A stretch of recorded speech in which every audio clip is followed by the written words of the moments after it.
Hello बच्चों, let's read the question. The question says the internal factors that affect photosynthesis of a plant depend on the A. Morphological predisposition, B. Genetic predisposition, C. Temperature and D. Environmental predisposition. Question में हमसे पूछा है कि photosynthesis को जो internal factors affect करते हैं वो किस पर डिपेंड करते हैं। हमें 4 ऑप्शन दिए हैं, हमें उनमें से एक करेक्ट ऑप्शन बताना है। तो let's start with the key concept first. इस क्वेश्चन में हमारा की कॉन्सेप्ट होगा factors affecting photosynthesis. Factors affecting photosynthesis.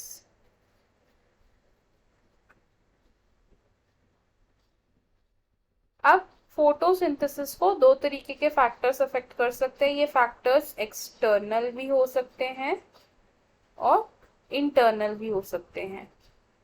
Internal factors को हम प्लांट फैक्टर्स भी कहते हैं, जिसमें क्या क्या इंक्लूड होता है?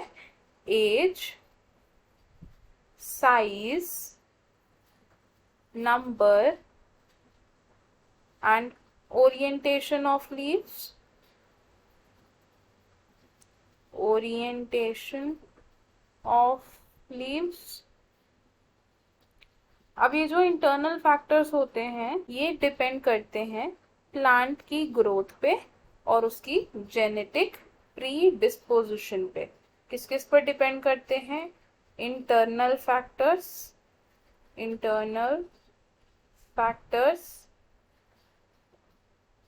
depend on plants growth of plant and उसका genetic disposition। हमें हमारे क्वेश्चन का फाइनल आंसर मिल गया। क्वेश्चन में हमसे पूछा था कि जो इंटरनल फैक्टर्स फोटोसिंथेसिस को अफेक्ट करते हैं वो किस पर डिपेंड करते हैं। हमारा आंसर क्या है?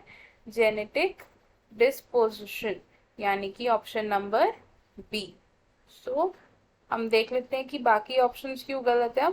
ऑप्शन ए से मॉर्फोलॉजिक डिस्पोजिशन, तो मॉर्फोलॉजिक डिस्पोजिशन पर प्लांट के इंटरनल फैक्टर्स डिपेंड नहीं करते, तो ये ऑप्शन हमारा गलत हो जाएगा। ऑप्शन नंबर सी से टेम्परेचर, टेम्परेचर एक एक्सटर्नल फैक्टर है तो इंटरनल फैक्टर्स इस पर डिपेंड नहीं करते, ये ऑप्शन भी गलत हो जाएगा। And option D is environmental predisposition, environmental predisposition पर एक्सटर्नल फैक्टर्स डिपेंड करते, तो ये ऑप्शन भी हमारा गलत हो जाएगा। हमारा फाइनल और करेक्ट आंसर क्या है? ऑप्शन बी, यानी कि genetic predisposition. I hope you understood it well. All the best. Thank you.